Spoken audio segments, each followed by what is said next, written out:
téléspectateurs dal leen ak jàmm ci seen émission bi di li ci biir dëkk bi tey nag dam cee daal di ànd ak sama invité bi di Henri laataa ñuy tàmbali rek bi la émission dam koy daal di bàyyi mu présenté wu Henri salaamaaleykum. waaleykum salaam wa rahmatullah. alhamdulilah rabil alamin wasalaatu wasalaamu ala ashrafil mursalin sayidina wa nabiyina wa habibina muhammadin wa ala alihi wa sahbihi ajmain. ñi ngi nuyu ñi nga xamante ne actuellement ñoo ñuy seetaan di nuyu Pastef Saint-Louis bi nga xamante ni fa laa bokk di nuyu actuellement Njëlofeen ñi nga xamante ni ñu ngi suivre actuellement sur ArcPod TV di nuyu tamit tous les téléspectateurs d'ArcPod TV. di wax ni kontaan nañ trop ci invitation bi. Merci beaucoup. Henri lan nga ñu mën a wax ci résultat provisoire yi nga xam ne recevoir nañ ko après vote élection législative yi. Bon résultat yi dañ ciy sant yàlla. parce que ñun ñi nga xamante ni ci terrain bi lañ nekk tout le temps ñun ñi nga xamante ni ñu ngi ci depuis 2018 lañ dugg Pastef et yàlla def ñu dem à 3 élections ou 4 élections. parce que les élections de 2019. On était sur le terrain. xamoon nañu les réalités. les élections de 2022 la même chose. législatives et locales. participer nañ ci. gérer communication bi nekk ci xam tamit les réalités ba ñu ñëwee ci li nga xamante ne moo di élection en 2024 aussi c'était la même chose yàlla def ñu génn ci ñu dugg ci bismillahi rahmaani rahim génn ci ak sant yàlla. parce que lii nag c'est juste une confirmation nii la mënoon demee parce que wax ji bëri woon na. mais confirmation pour vous mais pas pour les autres. non effectivement. mais c'est-à-dire dafa am ñi ko bëggul jàppee confirmation. mais man jàpp naa ne sax li ñu amoon dañ ci tegaat lu bari te xam nañ ni tamit li mu doon ay élections anticipées. moo tax mu demee nii. mais bu doon ay élections yoo xamante ni li nga xamante ni moom mooy le temps. pour boo xamante ni daañu ko mën a accorder pour ñu mën a nekk parce que 15 jours dafa tuuti. élections yi en 15 jours lañu dem les campagnes. pour les législatives jàppoon naa ne bu 15 jours yooyu gënoon bëri nekk 25 jours. man jàpp naa ne. score bi dafay gën a lu mu tuddati sax. mais ci noonu suñu sukkandikoo ci les partisans de Pastef ñu ngi naan alternance. mais les autres aussi de l'autre côté ñu ngi naan aussi alternance entre guillemets. Vous pensez pas que ni il y a des choses à revoir par rapport à cela. bon loolu moom xam nga des choses à revoir loolu mënul ñàkk. ci lépp. parce que machine sax dañ koy mise à jour. dafay soxla mise à jour. waaye kon nag fépp fu mu mënti doon ak ci lépp ak. ci loo mën ci bokk ak lu mu mën ci demee dafay soxloo parfois par exemple revoir certains trucs améliorer certains trucs bon Pastef moom dama jàpp ni tey jii nii mën naa wax ni li fi am ci langue politique gi am ko par exemple ci gis-gisuñu politique Pastef moom moo ko révolutionné kon ñooñu nga xamante ni ñoom ñoo toog dañu wax ay revoir la politique te ñu bokk ci ancienne politique bi ñooñu aussi tamit war nañu xoolaat seen bopp comprendre nga parce que bu fekkee yow dafa am foo bokk. ñu lay ŋàññi ni depuis 1960 ba léegi da ngeen yore même doxalin. parti boo xamante ni 10 ans la fi am jël réew mi yow nga am fi presque plus de 50 ans. boobu ba léegi yaa ngi langaamu loolu dafa doy waar kon yow boo ñu toogee naa ñu ay revoir leen seen politique wala revoir leen les choses bon dama jàpp ne loolu moom. mais également il y a des faits qui démontrent que il y a quelque part du populisme. comme par exemple le député handicapé aveugle que Pastef a mis sur pied sur l'Assemblée nationale. bon man jàppewuma ko populisme déjà ceux qui sax parlent de ça de populisme dañu war a xoolaat li nga xamante ni moom mooy seen wax parce que loolu dama ko jàppee stigmatisation. parce que baaxul ci réew. parce que dama jàpp ni. ñun li ñu def moom mooy égalité des chances. li ñu def moom mooy dañoo fexe ba ñu wan ni képp ki nga xamante ni yow am nga laago. bien vrai que am nga laago mais yow ci. peuple bi nga bokk. bien vrai que gisoo mais ci peuple bi nga bokk. bien vrai que mënoo dox mais ci peuple bi nga bokk. comprendre nga moo tax yooyu noonu ñu di ko wax. parfois c'est vexé sax ñi nga xamante ni ñoom la yàlla teg ces genre de nattu la kon li ñu def nii du lenn lu dul renouveau bi ñu doon wax léegi. ak améliorer la politique ba pare wax ni kat. gis nga ab réew ku ci nekk mën na ci xam tey jii nii am na lu am solo loo xamante ni ñun c'est des actes yoo xamante ni ñu ngi koy poser des actes yoo xamante ni actuellement Pastef mi ngi nekk di ko def. te loo xamante ni c'est des actes yoo xamante ni ñi fi nekkoon mosuñu ko xalaat. ñi fi nekkoon mosuñu gëm ni mosuñu xalaat boole ñi nga xamante ni ñooy woy laago yi ci politique bi. wala boole leen ci les responsabilités. te Pastef li mu def moom mooy dafa jël ñi nga xamante ni on a une députée handicapée. on a un député bi nga xamante ni moom silmaxa la. et loolu noonu wax dëgg fa neex yàlla. comme li ma la waxoon léegi rek attendre ma question est pourquoi mu attendre que élection législative mu bëgg leen inclure ci bile programme. waaye pourquoi tamit boolewu leen depuis le départ. mais moom laa la wax. ñun tey jii suñu projet. le projet PASTEF bi nga xamante ni la livre solution boo ko demee xool. ak le projet PASTEF dafa am li ñuy wax égalité des chances te loolu dafa wàcc ba ci li nga xamante ni mooy ci njàng mi. tey jii dañuy gis ni la plupart des jeunes xale yu ndaw. ñoo xamante ne dañoo am ay laago mënuñu bokk mënuñu jàng ci yenn écoles yi. parce que bu ñu fa demee peut-être que ni dañuy gis ni ñoom ñii kat pour ñu insérer leen foofu dafay difficile. léegi ñun dañoo teg des programmes yoo xamante ni déjà li nga xamante ni ñi nga xamante ni ñoom ñoo am comment dirais-je handicap. dañ leen di insérer ci li nga xamante ni moom moo ci lu mu tuddati ci les écoles. que ce soit public ou privé. dañuy mën di dem di jàng comme seen morom yi loolu la ñu tuddee égalité des chances. te loolu wax dëgg fa neex yàlla képp kuy jullit. ak foo mënti bokk sax ci diine da nga ko war a rafetlu parce que àdduna moo demee ni mel. Mais le camp de l'opposition dit que votre livre solution c'est une illusion parce que déjà depuis lors yéen vous n'êtes qu'en train de faire des réclamations sur certaines choses mais loolu tamit mais ñan ñooy opposition d'abord man je veux savoir ñan ngay woowee opposition. Mais on parle de l'APR on parle des autres comme les différentes. il faut nga mettre que croix ci opposition. Pourquoi? Parce que man mii sax personnellement j'ai pris la décision de ne plus discuter avec les gens de l'APR. Pourquoi? Ça c'est ma décision personnelle. Mais c'est une opposition. et loolu aussi tamit damay woo ñëpp ñi nga xamante ne ñoom ñoo bokk camp Pastef. ñu def la même chose. les apérois là ñoom ils sont tous morts. Mais ce sont des citoyens sénégalais. Non mais citoyens sénégalais mais ce qu'ils ont fait ils ont fait des crimes. Des crimes financiers des crimes vrais crimes ils l'ont fait. ci peuple sénégalais ba pare ñëw fii di manipuler loolu ça ne passera pas. Mais côté boobu noonu en parlant de manipulation il y a des faits également qu'ils ont démontré récemment ci seen campagne législative yi. Des vidéos qui montre que Ousmane Sonko disait qu'il faisait certains trucs pour juste gagner du temps. Si ce n'est pas une forme de manipulation devant le peuple, c'est quoi? Non en fait moom laa lay wax tout le temps gis nga APR li ñuy def nii ñun ñoo leen ko dàq. te ñun bañ koy def ci dëgg lañ ko tegoon. comprendre nga. parce que tey jii am na un discours de Ousmane Sonko bu ñu wax ni jàngal nañ leer l'art de gagner en ayant raison. sans pour autant leur avoir permis de ñoom tamit de développer leur art de gagner sans avoir raison. Maintenant, on va les apprendre l'art de lier le bois au bois pour construire le Sénégal que tout le monde attendait. xam nga loolu noonu.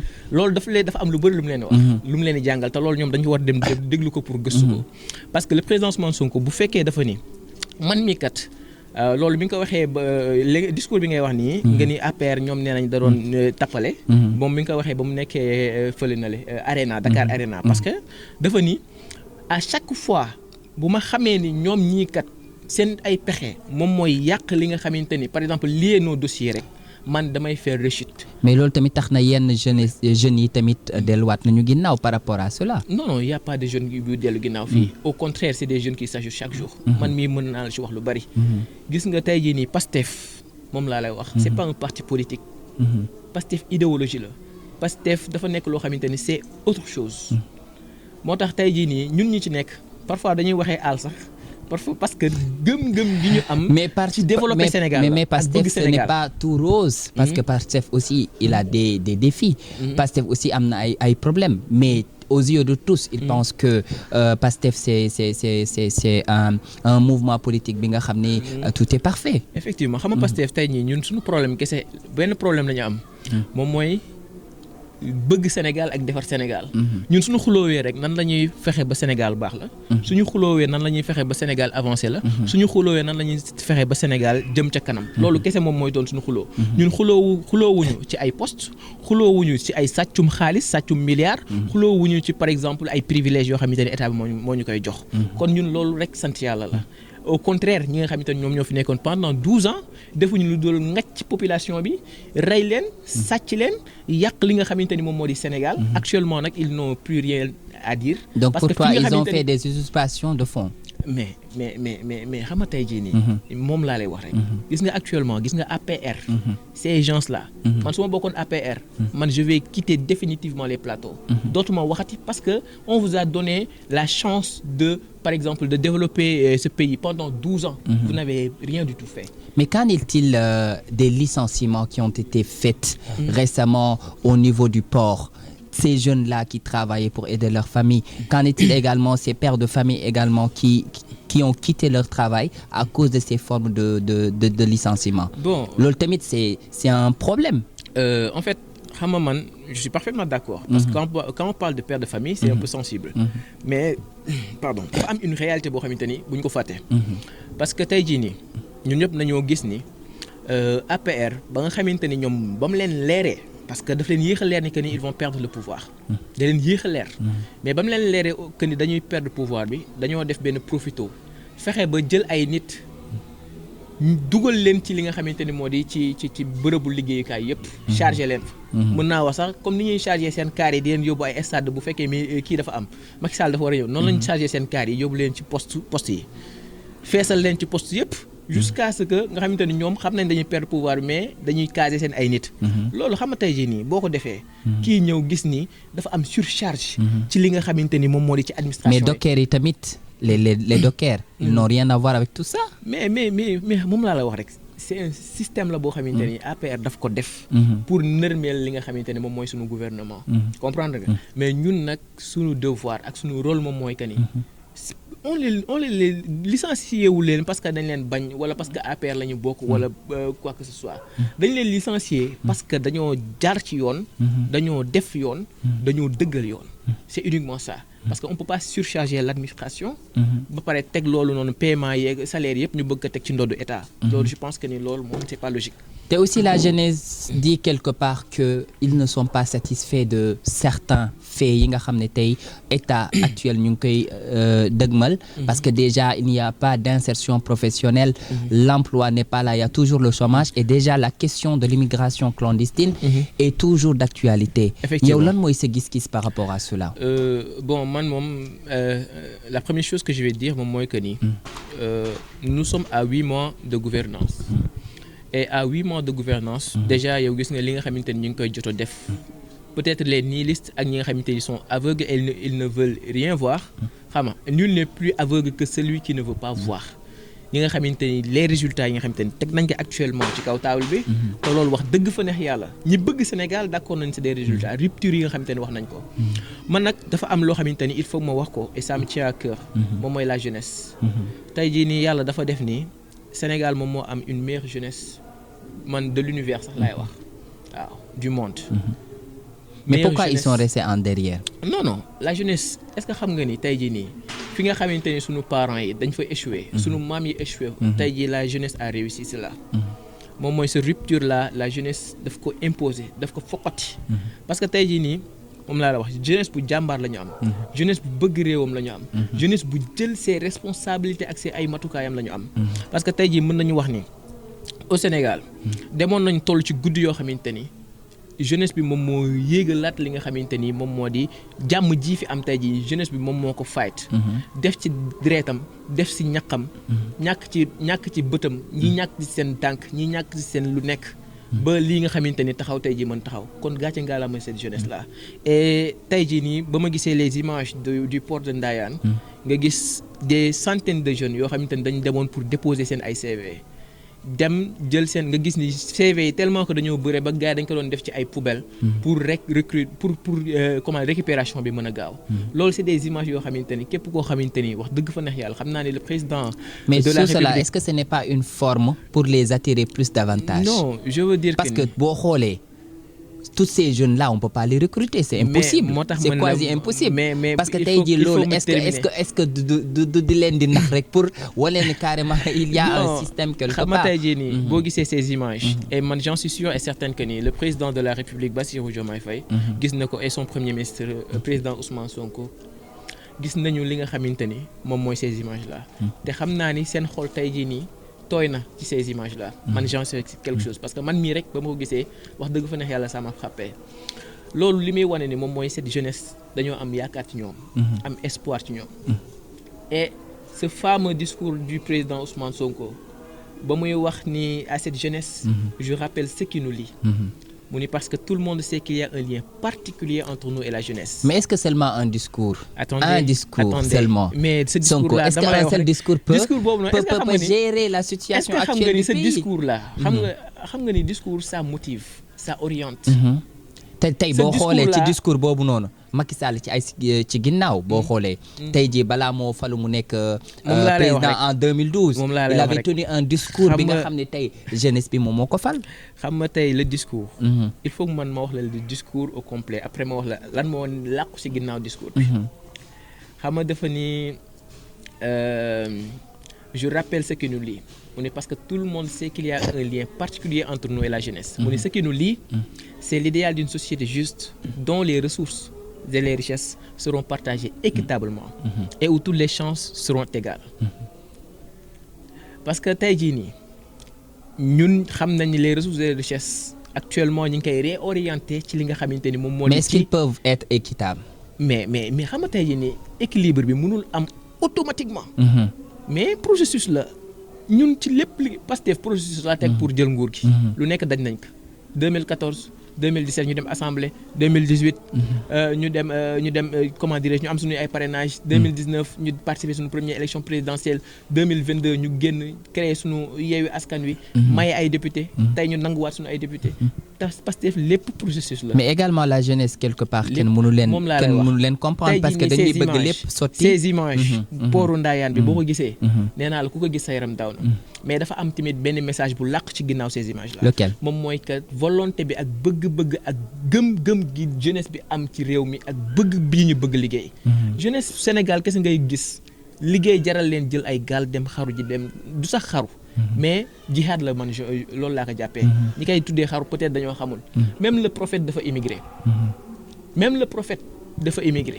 amul kenn koo xamante ni exilé quoi genre. mais passer par la pirogue ce n'est pas une forme d'égoïsme quelque part. mais est-ce que xam nga parce que tey jeunesse yooyu noonu ñi nga xam ne dañoo jël gaal gi. mais est-ce que xam nga yonent bi ba muy dem ils auraient pu changer le système. est-ce que xam nga ni tey jii yonent bi ba muy dem Médine. fi mu jaaroon moo gën a risqué que jën yi di jël gaal gi. oui mais ñooñu yàlla moo leen may. mais ñun tamit yàlla dañoo may. mais yàlla dañoo may. mais en fait quelque part. yàlla dañoo may. mais je veux dire que ni cette jeunesse là. c'est une jeunesse très brave qu'il faut encourager qu'il faut aider. te man xam naa ni le président de la République président Bassirou Diomaye Faye ak son premier ministre président Ousmane Sonko. ñoom ci lii doxal dëkk bi la ñu dox la ñu nekk te incha allah li ñuy teg bu ñu ko tegee jeunesse bi daañu ci sentir seen bopp. foofu daal laa bëgg rassurer encore une fois la jeunesse ñu am gëm-gëm am courage téye fi ñu teewoon te incha allah tout le monde lépp dina baax incha allah. kon fidèle téléspectateur ñoo ko déggandoo Henri nee na donc jeunesse bi dañoo war a toog xaar. et aussi ñu continuer aussi seen combat bi nga xam ne ñu ngi koy mener et aussi également que l'État tamit jàpp ci bile combat. mais actuellement. vu que on parle d'alternance. on parle de changement de renouveau. vu aussi que maintenant Pastef ñoom ñoo nekk majorité à l'Assemblée nationale. mais yaakaar nga ni y aura du changement concrètement parce que tey boo xoolee. l'opposition am nañu 16. am na ñeneen 1 mais yaakaar nga ni l'Assemblée nu mu meloon. bu njëkk. ok est-ce que du gën a raw. que bii ñëwaat. bon de passage sax damay féliciter ñi nga xamante ni moom mooy de sunu député yi. ki nga xamante ni moo di Seydatuna Yacine Samb. ñu nommé que mu nekk comment dirais-je ñu fal ko député à l'Assemblée nationale. ki nga xamante ni aussi moo di Fama Bachir. moom aussi tamit mu nekkoon ci liste titulaire yi. ñu fal ko mu nekkoon ci 8e position ñu fal ko moom tamit député à l'Assemblée nationale. te ay député la ñu am nag. Ndar mi ngi soogaay am vraiment des vrais députés yoo xamante ni. bien vrai que amoon nañu député. waaw parce que ki nga xamante ni moo di Abba Mbaye gis nañu taxawaayam fële ci Assemblée nationale. mais cette fois-ci Ndar dafa am ñaari député. waaw ñaari député ay. mais ay quelque part yaakaaroon ni que ni ay jàmbaar.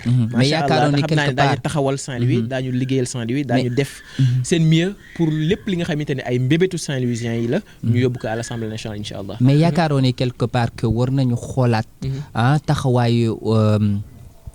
député yi également ak nu ñuy falee député yi d'accord parce que tey on en voit des députés incompétents des députés yi nga xam ni jànguñu des députés yi nga xam ni foofu lañ nekk di saaga c'est comme si que ils étaient en train de parler avec leurs enfants Effectivement. alors que ñoom ñooy taxaw ci Assemblée nationale pour taxawal xeexal peuple bi waaye mooy bale bi Diomaye yoroon rek actuellement j'espère que dañoo bale li nga xamante ne moo di Assemblée nationale parce que boo gisee tey jii nii lan moo waral man xam naa ni élection yi ñu def ñun on était pas même pas prêt à faire ces élections là parce que ba ñu jógee ci élection matul sax 8 mois ñu organiser waat des élections te boo xamee lan moo ko waral il fallait ñu balayer ces ordures là ces ordures de l'APR parce que tey jii nii pourquoi ordure quelque part mais c'est des citoyens mais li nga wax nii c'est très yow mii sax waxal nga sa bopp ay députés yoo xamante ne dañ fa nekk di saaga di xaste jànguñu lu nekk loolu du rôle du député le député tu es élu par le peuple et tu es pour le peuple mais également l'opposition aussi non un député l'opposition parce que yéen a taxawoon kaaw l'opposition également am na ñi nga xam ne nekkoon nañu Pastef aussi dañ doon dégg ñuy wax ay waxu ñaawteef aussi quelque part ñun fan la ñu waxee moo suñu wax waxu ñaawteef ki yore woon jaasi bi quelque part ki ne woon par exemple dama lay génneel jaasi bi kooku bokkul APR bokkul Pastef de fu mu bokkoon wuri xaw ma jàll moom noonu déedéet le monsieur là fu mu bokkoon mais ce monsieur là moom naa la wax ce monsieur il fait partie de lu mu tëdd sax de Macky Sall jaasi moom foo ko gisee rek xamal ni Macky Sall Macky non je te jure c'est des gens de xaw ma d'accord bañ sax on passe à ce mais je veux dire que ni actuellement ñi ngi soogaay am des vrais députés et incha allah bu session plénière yi ibbee yow daa gis li ma la wax effectivement ñun actuellement moom laa lay wax même ces députés yi nga xamante ni ñoom la ñu fal tey jii bu ñu demee ci base loo xamante ni président Diomaye dafa leen bëgg voter loolu loo xamante ni ñoom ànduñu si dañuy taxaw ni que lii kat ànduñu si loolu man maa la ko mën naa la ko sax waatal parce que ñun nekkuñu des députés yoo xamante ne ay députés d'un parti lañu mais nous sommes les députés du peuple peuple bi lañ fay nekkal lépp loo xamante ne baax na ci ñoom incha allah dañ koy voter lépp loo xamante ne nag jàpp nañ ni li baaxul on va les dénoncer et on va pas voter ça man mi yàlla dafa def ni dama bokkoon ci les candidats à la candidature mais bon damaa désister ci final bi parce que non parce que ñun ñëpp mënuñu nekk député man je faisais partie des candidats à la candidature ba ñu demee on était 3 pour la JPS c'était Mounirou Cissé moom sax moo mujj jàll mais on voit plus d'adultes que de jeunes quelque part mais peut-être que yow loolu nga gis mais ñun on a beaucoup de députés jeunes et te loolu dañ ciy sant yàlla sant tamit le président Ousmane Sonko ak son président de la République Bassirou Diomaye Faye parce que tey wane nañu parce que la jeunesse on doit les impliquer ci li nga xamante ne moom mooy doxal réew mi ci li nga xamante ni moom mooy yóbbu réew mi parce que jeunesse ñun ñooy les piliers de cette nation là nos papas là qui veulent pas démissionner nos mamans là qui veulent pas démissionner xam nga ay ñoom Mansour Faye qui occupe plusieurs fonctions loolu dafa war a jeex Sénégal. Quel programme mettez-vous en place bëgg rasier fépp loolu c'est impossible. Donc quel programme mettez-vous en place pour pouvoir pallier tous ces différents défis auxquels la jeunesse la population sénégalaise ñu ngi koy dund. Ok question boobu am na solo trop parce que tey jii nii yow liir nga je pense liir nga li nga xamante ne moo di suñu programme horizon 2050 et foofu la ñu jëm ak ñoom ba sax 2100 incha allah parce que xam naa ne duñ ko fekkee mais li ci am solo moom mooy que ni li nga xamante ne moom la ñu teg ci wàllum comment dirais-je njàng bi teg ko ci wàllum napp gi teg ko ci wàllum mbay mi teg ko ci wàllum sàmm gi teg ko ci wàllum formation bi loolu noonu moom moo ci am solo. Mais parlons aussi de l'éducation sénégalaise. Mais l'éducation sénégalaise fait défaut. Pourquoi? Actuellement déjà il y a beaucoup de problèmes te tey jii ne beaucoup d'étudiants yi nga xam ne on les a enrôlés pour yàkkamti pour que on puisse travailler dans un emploi de temps bien chargé et tout ça mais ça fait défaut. Bon xam nga tey jii moom laa lay wax sànq. mun la les problèmes mënu fi ñàkk te ñun dañu fay fekk yàlla xam nañ dañu fay fekk ay paani problème ay camion problème. waaw koo xamante ni ki ñu ko teg du kenn ku dul Macky Sall ak ñi mu àndal. et les convocations ont commencé gars yi ku si nekk na nga préparer sa sac bu ñuul comme ni ko Bougane defee woon xam ni ñoom ñëpp daañu dem siège ji fële ca Ndungu Sine problème yi. mais yéen pourquoi attendre man parce que man quelque part je n'arrive pas à vous comprendre. Parce que tey jii nii pourquoi attendre tey ba ngeen faloo def assemblée nationale bëgg ñëw ensuite parce que tey y avait le plan OFNAC amoon na ñi nga xam ne épinglé woon nañ leen après am na ñi nga xam ne lavé nañ la encore une fois après ngeen bëgg ñëwaat quelque part aussi mais boo leen xoolee ay at ci ginnaaw yéen a waxoon ne le nouveau gouvernement ce n'est pas un gouvernement de règlement de compte. effectivement ñun nekk ñu fi def règlement de compte. mais dafa am question bu mu mais règlement de compte la ñu roon nag quelque part pare dagaat ma après yóbbuwaat ma si beneen. mais dama ne question bi mu posé woon ci wàllum éducation. question bu am solo la. ñun éducation ak réforme yi nga xamante ni moom lañ ci war a def. tey jii nii ñun xam nañ ni. li nga xamante ni moom la ñu am dans le projet. bëgg ko projeté ci li nga xamante ni moo di éducation. incha allah moom laa la wax fii léegi ay question de temps la rek. mais lépp incha allah daañu toog fii di gis les résultats. waaw te incha allah daañu yegg foofu noonu. mais sur les questions des poursuites là. ñun on n'a pas attendu parce que ñu bëri dañu jàpp ni non dañuy xaar affaire yooyu noonu da ngay gis sax ay pastefiens qui disent que affaire dafa yéex. alors que ñun nous sommes déjà des benn parti boo xamante ni ñun on ne fonctionne pas comme ça comme ñi fi nekkoon ni ñuy fonctionner ay first track ak yooyu noonu gëmuñu ko. am first track day fekk nga am tànk mais da ngay def first track boo xamante ni da ngay dem lu bëri jël direction bu bon bi ñun duñ defee loolu noonu Macky Sall loolu moo ko dal ci émergence en contresens la doon dem daa émergence nekkate yow dafa jàppoon ca kanam la doon dem nekkate ci ginnaaw la jël dëgg sans di accélérer comprendre nga ñun li ñuy def lépp dañ koy teg ci temps dañ koy teg ci contexte mais dañ koy teg tamit ci moment ci réalité. mais y a-t-il des personnes ciblées selon vous. pas ciblées c'est la justice qui fait son travail. ku sàcc da ngay génnee. te yàlla dafa def appel ñëpp a sàcc. comprendre nga te amul kenn ku ciy mucc nag. tey jii am na ku ñu masali xaw ma je ne sais pas comment l'insulteur de Macky Sall la. ak kii à Thiès. xam nga tey convoqué nañ ko. Moustapha Diakhaté c'est un vampire moom démb gis nga yi mu doon yàq yonent bi sallallahu alayhi wa sallam démb génn na di saaga on te dañ lay def mandat de dépôt comme ñoom nit ñu ko doon defee imagine toi yow xam nga tey li moo gën a triste moom mooy ñoom bu ñu leen di jàpp bu ñu leen di tëj dañ koy teg ci dëgg ak ci li ñu def te ñoom duñ ko weddi mais ñun kan moo ànd ak le président Ousmane Sonko tëjuñu la Pastef amul ku ñu tëjul man yaa nga moment donné boo xam te ne dama daan dem mais boo leen xoolee campagne bi au début de cette campagne là gis nañ également partie de l'opposition yoo xam ne ñu ngi leen di tëj non attendez parce qu'il y a eu des formes de violence xam nga tey jii nii moom laa la wax léegi Pastef wallaahi gars yi li ñuy def nii di continuer di dox bu doon ci régime Macky Sall la Pastefien bu ko def doo fanaan sa kër man yaa nga moment donné boo xam te ne su ma daa dem ci plateau yi dañ may wax ni moom del wax loo xam wala del moytul ak xamal nooy waxee parce que amoon na Sénégal il était un vrai dictateur mais c'était un plus que dictateur parce que tey jii nii Sénégal tolloon na foo xamante ni yow boo waxee sax yaa ngi xalaat nii ma defee émission su ma ñibbee maa ngi xalaat yu ñëw jàpp si ma kenn muccul woon mais président Ousmane Sonko loolu laa la bëggoon wax man la tey xoolal ñi ko wër amul kenn koo xamante ni ñamoo kaso président Ousmane Sonko dem na kaso Cheikh Bara Ndiaye Dame Mbodj Guy Marius Sagna lu mu tudd sax Cheikh Omar Diagne ñoom ñëpp mën Bassirou Diomaye Faye le président de la République El Malick Birame Souleye mais nag boo xoolee la majeure partie des présidents yi nga xam ne on les a taxés de déviants ñu ci ëpp balaa ñoo yéeg au pouvoir ils étaient aux prisons comme à l'exemple de Abdoulaye Wade c'est ce qui est anormal parce que cette liquidation là politique boobu noonu moom moo fi war a jeex moo tax man la loolu fii nekkoon loolu mais loolu tamit quelque part est-ce que du leen c'est pas du populisme est-ce que loolu tamit parce que tey Ousmane Sonko quelque part s'il y avait pas le cas de Adji Sarr et aussi le fait qu'il y ait des arrestations qui ont découlé est-ce que tey yaakaar nga ni que la population cette jeunesse tey dina dem jug tembare naan dafay xeex pour que ñu génnee leen prison. gis nga Mountaga fi nga laal noonu dafa am solo. gis nga man maa ngi dugg Pastef en 2018. et ba may dugg Pastef man j'étais à Dakar. parce que j'étais étudiant ma nekk à Dakar. en même temps nekk di liggéey foofu des petits boulots. mais xaw ma woon président Ousmane Sonko carrément. mais bañ demee ci moment wu parrainage yi.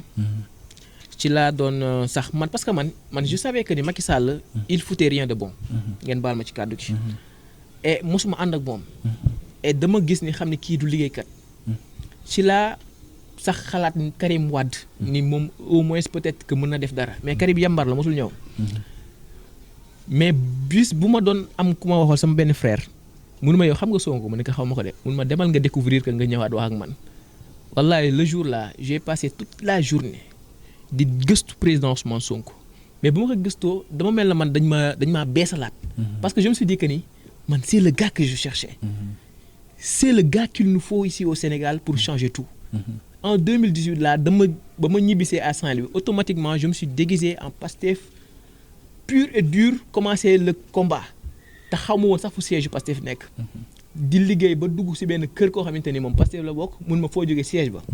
man que man xaw ma sax fu seen siège nekk seulement que président Ousmane Sonko dama ko gëm li muy wax moo tax ma koy liggéeyal nii. kooku moo jàpp sama loxo yóbbu ma Pastef noonu laa bokkee Pastef.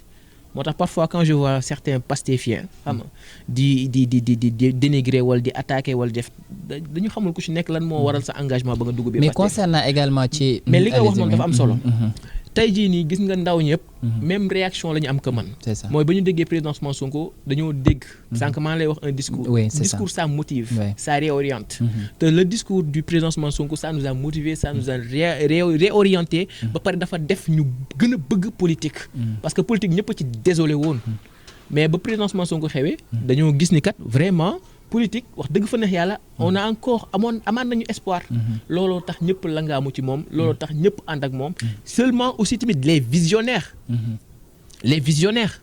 ñi nga xamante ni ñoom ñoo gis ni ce pays là mën na àgg fu sore ñoo njëkk adhéré xam nga tey jii nii xam nga moom foofu lay daanelee moom mooy da nga wax ni le président Ousmane Sonko ndaw ñi ñoom ñoo njëkk gëm le président Ousmane Sonko dañ koy daan wax sax ne que yow moom ndaw ñi rek la topp comprendre nga ñun loolu lañ ko daan wax naa que yow ndaw ñi rek la topp après nag si la mag ñi ñëw jigéen ñi ñëw maire yi ñëw gis nga maire yi léegi c'est ça ñëpp maintenant ñi ngi ci ki nga xamante ni moo di ku sell ki te incha allah dafay continuer di kii gis nga les transhumants là fan yi da nga leen gis comme tout léegi male mais Pastef nag mais Régie bi mu ngi may annoncer la fin de l'émission donc avant rek ñuy terminer déjà vous avez parlé de réforme de changement est-ce que réforme boobu noonu dinañ ko décentraliser parce que tey peuple bi tamit li ñuy gën a mere les différentes teneurs du pays mooy que le fait que ñu jël yëpp bàyyi ko Dakar. Effectivement. Est-ce qu'il y aura une décentralisation parce qu'il y a